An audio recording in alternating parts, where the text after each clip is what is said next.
എന്തോ ഞാൻ വീട്ടിലോട്ട് വരുമായിരുന്നു. എന്താ വിശേഷം? കല്യാണം എന്നാ? ഏപ്രിൽ 14 എവിടെ വെച്ചാ? ഓമല്ലൂർ. എവിടാ? പെണ്ണിൻ്റെ വീട്? പെണ്ണിൻ്റെ വീട് പ്രക്കാനം. പെണ്ണെന്ത് ചെയ്തു? പെണ്ണ് ഡിഗ്രി കഴിഞ്ഞ, ജോലിയൊന്നും ആയിട്ടില്ല. ഇതിലേക്ക് നോക്കുന്നുണ്ടോ? ജോലി നോക്കണം ഇനി. ഇവിടെ വിളിക്കാനുള്ളവരൊക്കെ വിളിച്ചോ? ഇത് ഞാൻ ജെയ്സന്റെ വീട്ടിൽ നോക്കി വന്നപ്പോഴാണ് ജെയ്സൺ ഇവിടെ ഇരിക്കുന്നത്. ആണല്ലേ? എന്താ ജെയ്സന്റെ കല്യാണം? നമ്മുടെയൊക്കെ അവസ്ഥ ഇതല്ലയോ, നമ്മുടെ നാട്ടിലോട്ടൊന്നും പെണ്ണ് കിട്ടുന്ന ഒരു അവസ്ഥയിലേക്ക് അല്ല ഇപ്പം നിൽക്കുന്നത്. 5 വർഷം വന്യജീവിയുടെ ആക്രമണമല്ലേ, എന്നും വന്യജീവിയുടെ ആക്രമണം. 2-3 കല്യാണങ്ങളൊക്കെ വന്നു.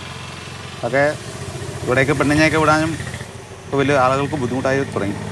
നമ്മുടെ 2 സുഹൃത്തുക്കളുടെ ഇതുപോലെ തന്നെ മാറിപ്പോയി. ഷിബുവിൻ്റെ ഒരു കല്യാണം തന്നെ ഉണ്ടായി, അതെന്തായി? ഷിബുവിൻ്റെ കല്യാണം ഏകദേശം ഉറച്ച മട്ടായിരുന്നു. അന്നേരമാണ് ഈ കടുവയുടെയും പ്രശ്നമായിട്ട് ബന്ധപ്പെട്ട് അത് മാറിപ്പോയി. അങ്ങനെ ഒരുപാട് ചെറുപ്പക്കാർ ഇവിടെ അങ്ങനെയൊക്കെ ബുദ്ധിമുട്ട് അനുഭവിക്കുന്നുണ്ട്. കാരണം കുടിവെള്ളത്തിൻ്റെ പ്രശ്നം, കടുവയുടെ പ്രശ്നം, വന്യജീവിയുടെ പ്രശ്നം ഭയങ്കരമാണ്. നമ്മൾ ഉദ്ദേശിക്കുന്ന പോലൊന്നുമല്ല. പല ഇപ്പം വിദ്യാഭ്യാസമുള്ള പെൺകുട്ടികളൊക്കെ ഈ പ്രദേശത്തേക്ക് വരാൻ മടിക്കുകയാണ്. അവരുടെ വീട്ടുകാർക്കാണെങ്കിലും ഒരു പേടിയാണ്. അല്ലെങ്കിൽ പിന്നെ ഇവിടെ ഉള്ള ഏതെങ്കിലും പെൺകൊച്ചിനെ കണ്ടെത്തണം. ഇവിടെ ഉള്ള പെൺകൊച്ചിനെ കണ്ടെത്തുന്നത്. ഇവിടെ ഉള്ളവരെല്ലാം കല്യാണം കഴിച്ചും ജോലി ഭാഗമായിട്ടൊക്കെ മാറിയിരിക്കുന്നുണ്ട്. അതൊരു ബുദ്ധിമുട്ടായിട്ട് നിൽക്കുന്നത്. അതിൻ്റെ വെളിയിൽ നിന്നുള്ള ഒരു ആലോചനകൾ പലതും ഒരു വിഷമകരമായ ഘട്ടത്തിലൂടെയാണ് കടന്നു പോകുന്നത്. എത്രയോ കല്യാണങ്ങളാണ് മാറിപ്പോകുന്നത്. പെമ്പിളാർക്ക് എനിക്ക് തോന്നുന്നു അത്രയും വലിയ വിഷയം വരും. പെമ്പിളാർ ഇവിടെ നിന്ന് പോകുന്നതുകൊണ്ട് വലിയ വിഷയം വരുന്നില്ല. ആമ്പിളാർക്കാണ് കൂടുതലും വിഷയം വരുന്നത്. ജെയ്സൺ എന്നാ റാന്നി എന്നൊരു ആലോചന ഉണ്ടായിരുന്നു, IT-കാരി പെൺകുട്ടിയുടെ. അതെന്ത്? അത് ഏകദേശം ഉറച്ചൊരു മട്ടായിരുന്നു. അവരിങ്ങോട്ട് വരികയും ഞങ്ങൾ അങ്ങോട്ട് പോവുകയൊക്കെ ചെയ്താണ്. അന്നേരമാണ് ഒരു 3ാമത് ഇവിടെ ഒരു വളർത്തുമൃഗത്തെ കടുവ പിടിച്ചു. അതുകൂടെ ആയി കഴിയുമ്പോൾ അവർക്ക് ആകെപ്പാടെ ഒരു പേടിയായി. നമ്മുടെ ചാനലും പത്രത്തിലും എല്ലാം വാർത്ത ഭയങ്കര വൈറലായി. അപ്പോൾ അത്രമേ പ്രശ്നമുണ്ട് ഇവിടെ അല്ലേ?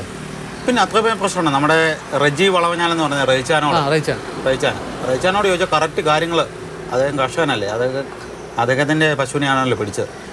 കറക്റ്റ് കാര്യങ്ങൾ അദ്ദേഹം പറഞ്ഞു തരും.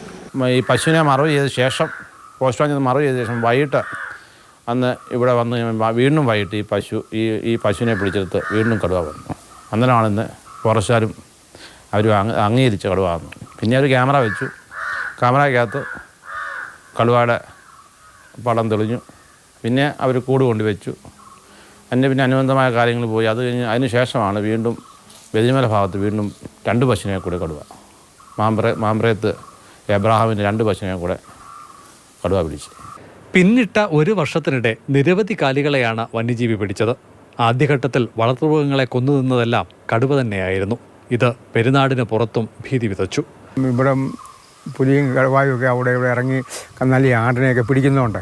അതേക്കുറിച്ചൊരു പേടിയും പുറത്തോട്ട് പരസ്യമുണ്ട്. അതാ അവരിവിടെ നിന്ന് അങ്ങ് പോകും.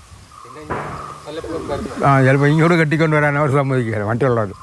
കല്യാണപ്രായമായ പെൺകുട്ടികൾക്ക് ആലോചനകൾ ഉറയ്ക്കുന്നുണ്ട്. എന്നാൽ ആൺകുട്ടികൾ മിക്കവരും പെട്ട അവസ്ഥയിലാണ്.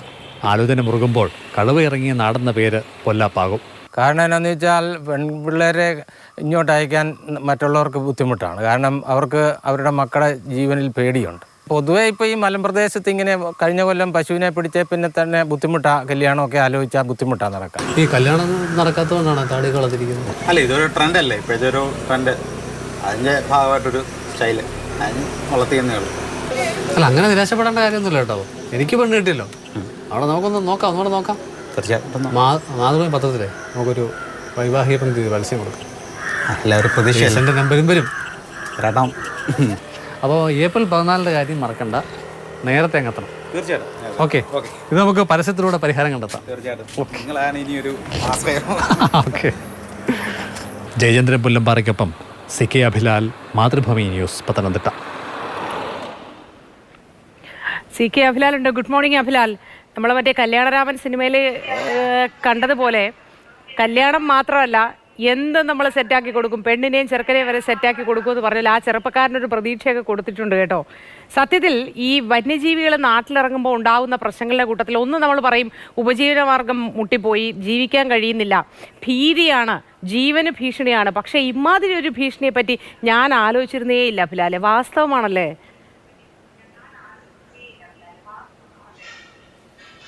ബോത്തി, ഗുഡ് മോർണിംഗ്.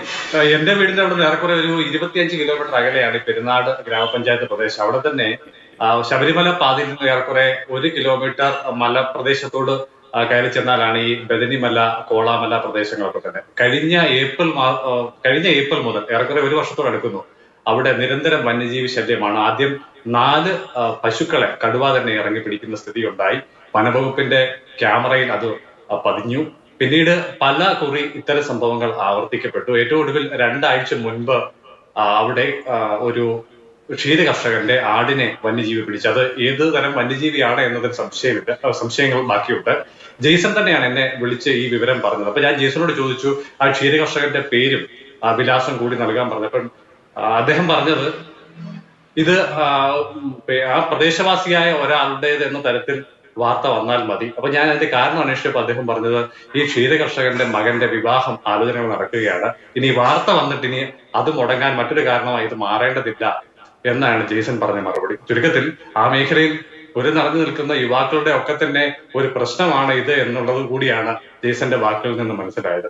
ചുരുക്കത്തിൽ ആ പ്രദേശത്തെ നിരന്തരമായ വന്യജീവി ശല്യവുമായി ബന്ധപ്പെട്ട വാർത്തകൾ ടെലിവിഷൻ ചാനലുകളിലും ദൃശ്യ മാധ്യമങ്ങൾക്ക് പുറമെ പത്രമാധ്യമങ്ങളിലൊക്കെ തന്നെ ഇങ്ങനെ വാർത്തയായി വരുന്നത് പുറം ലോകത്തും വലിയ ഭീതിയായിട്ട് മാറിയിട്ടുണ്ട്. ചുരുക്കത്തിൽ ആ മേഖലയിലെ ചെറുപ്പക്കാർക്കൊക്കെ കല്യാണാലോചന വരുമ്പോൾ പെണ്ണിന്റെ വീട്ടുകാർ ആ പ്രദേശത്തെ കുറിച്ച് കൂടി ഒന്ന് അന്വേഷിക്കുന്ന സാഹചര്യത്തിലൊക്കെ തന്നെ അവർക്ക് ഭീതിപ്പെടുത്തുന്ന മറുപടികളാണ് ലഭ്യമാവുന്നത്. പ്രത്യേകിച്ച് കടുവയിറങ്ങിയ ഒരു പ്രദേശത്തേക്ക് തങ്ങളുടെ മകളെ വിവാഹം കഴിച്ച് അയക്കുക എന്ന് പറയുമ്പോൾ വീട്ടുകാർ രണ്ടാമതൊന്നുകൂടി ആലോചിക്കുന്ന സ്ഥിതിയുണ്ട്. ഈ കാരണത്താൽ തന്നെ അവിടുത്തെ പല ചെറുപ്പക്കാരുടെയും കല്യാണം മുടങ്ങുന്ന സ്ഥിതിയാണുള്ളത്. എന്നാൽ പെൺകുട്ടികളെ സംബന്ധിച്ചിടത്തോളം അവർ തങ്ങളുടെ മേഖലയിൽ നിന്ന് മറ്റൊരു സ്ഥലത്തേക്കാണ് പോകുന്നത് എന്നുള്ളതിനെ തന്നെ ആൺകുട്ടികൾ പുറത്തുനിന്ന് എത്തുന്നവർ അതൊരു വലിയ വിഷയമായി തന്നെ കാണുന്നില്ല. ഞാൻ ജെയ്സനോട് ഒരു ഉപായമായി പറഞ്ഞത് ആ പ്രദേശത്തുള്ള ഏതെങ്കിലും പെൺകുട്ടിയെ ഒന്ന് ആലോചിച്ച് നോക്കുക, ഒരുപക്ഷെ നടന്നേക്കാവുന്നതാണ്. പക്ഷെ പെൺകുട്ടികളിൽ വലിയൊരു വിഭാഗവും ഈ ഇത്തരത്തിലുള്ള സാഹചര്യങ്ങളെ മറികടക്കാൻ വേണ്ടി ഗ്രാമത്തിന് പുറത്ത് ജീവിത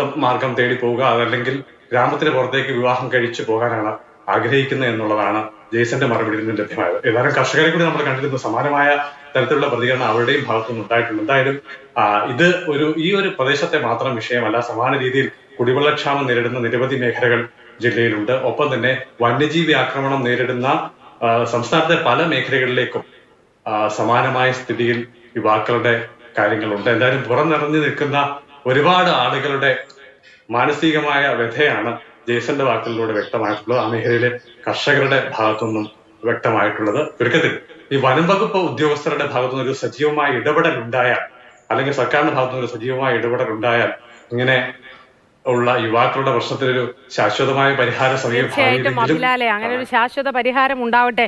നേരത്തെ പറഞ്ഞതുപോലെ ജെയ്സൺ അടക്കമുള്ള എല്ലാ ചെറുപ്പക്കാർക്കും പെണ്ണ് കെട്ടാൻ കഴിയട്ടെ.